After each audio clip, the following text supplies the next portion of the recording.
Proper maintenance will help increase the longevity of your zero-turn mower. Make sure all tires are properly inflated to 15 psi. Anti-scalp rollers are properly adjusted when they are just slightly off of the ground, when the deck is at the desired cutting height in the operating position. Anti-scalp rollers then keep the deck in the proper position to help prevent scalping in most terrain conditions. Do not adjust the rollers to support the deck. The roller should be approximately 1/4 inch, 6.5 millimeters from the ground. Anti-scalp rollers can be set in 4 positions. Check the belts after every 100 hours of operation. Check for severe cracking and large nicks. It's okay if the belt shows some small cracks. While the belts are self-adjusting, replace them if they begin to slip from wearing issues. To replace the belt, first, park on a level surface. Apply the parking brake. Lower the deck into the lowest cutting position. Remove the bolts from the belt shields and remove the shields. Remove any dirt or grass that may have accumulated around the cutter housings and entire deck surface. Release the spring-loaded idler pulley. Carefully roll the belt over the top of the cutter housing pulleys. Loosen the belt keeper and remove the belt. For ease in installing the deck belt, refer to the routing decal on the top of the deck. When installing the new deck belt, wrap the belt around the electric clutch pulley that is located on the engine crankshaft. Route the belt forward and up onto the deck. Place the belt around the spring-loaded idler pulley and secure the belt keeper in the original position.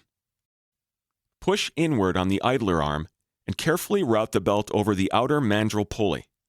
Double-check the belt routing to make sure it matches the decal affixed to the cutting deck, and that the belt does not have any twists. Once the belt is properly routed, slowly release the idler arm to tension the belt.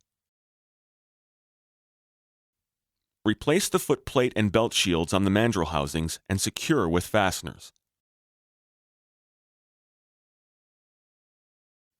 To attain the best cut quality, it is important that the blades are sharpened regularly and not damaged. Blades must also be balanced correctly to reduce vibration. Replace blades that have been bent or cracked from hitting obstacles. Be sure the unit is completely shut off. The key is not in the ignition. The deck is in the highest position and parked in a cleared workspace with the brake engaged.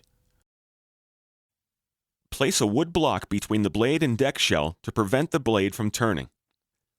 Then remove the blade bolt by turning it counterclockwise.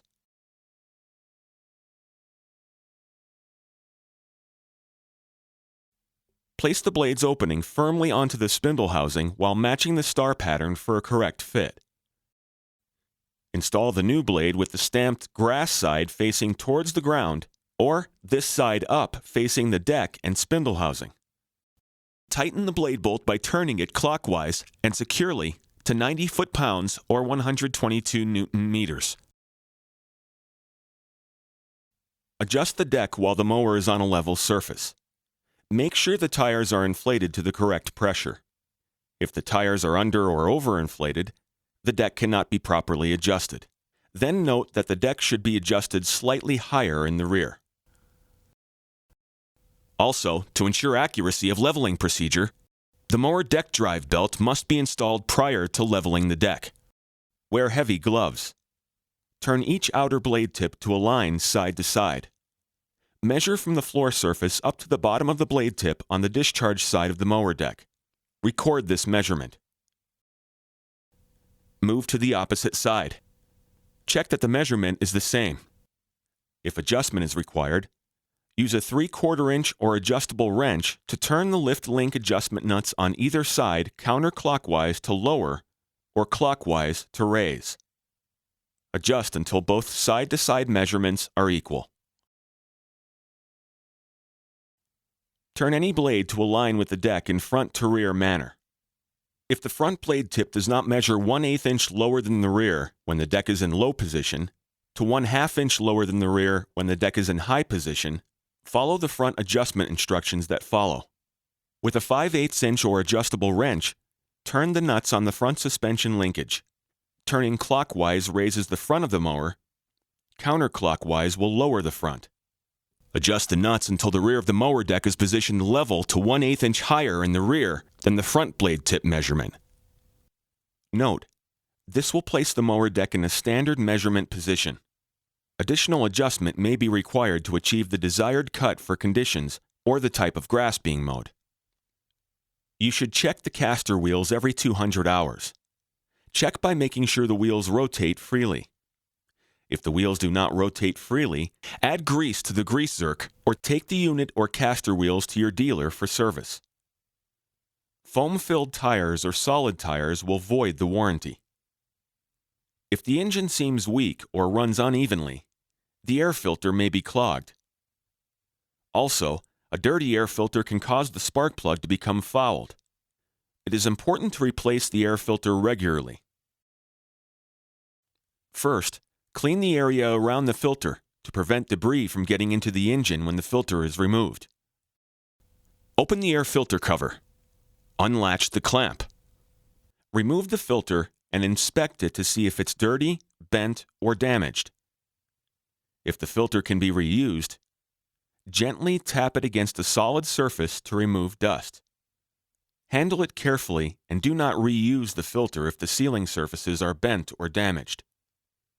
Also check the air filter cover for damage or an improper fit.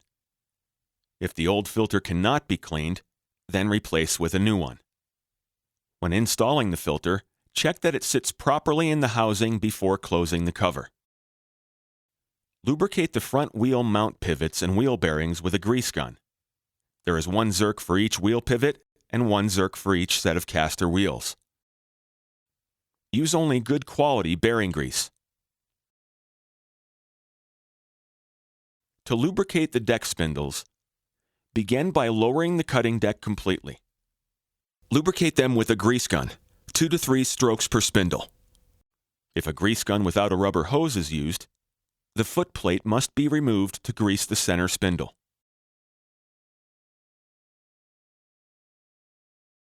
The engine oil should be changed for the first time after 5 to 8 hours of operation. Thereafter, it should be changed after every 50 hours. To change the oil, first, place the mower on a flat surface. Place a container under the engine where the hose from the oil drain valve exits. Remove the dipstick. Loosen the cap plug.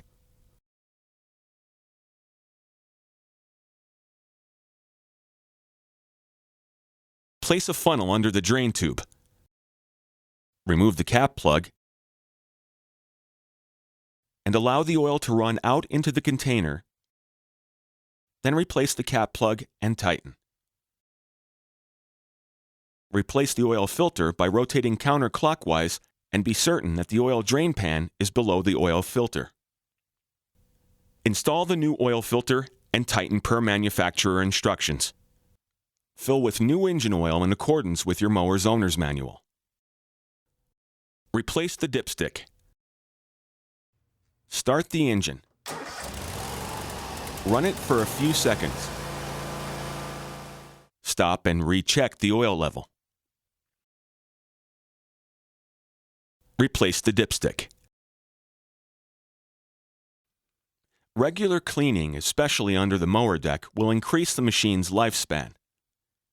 Make it a habit to clean the machine directly after use, after the engine is cooled, but before the debris sticks. Do not spray water on top of the mower deck. Use compressed air, a brush, or a handheld blower to clean the top side of the mower deck.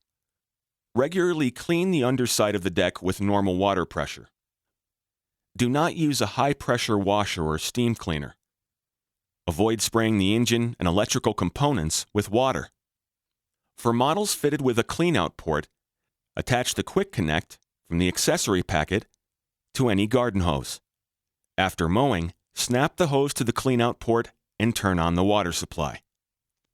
Make sure the water hose is out of the way of the deck and blades, and then restart the mower.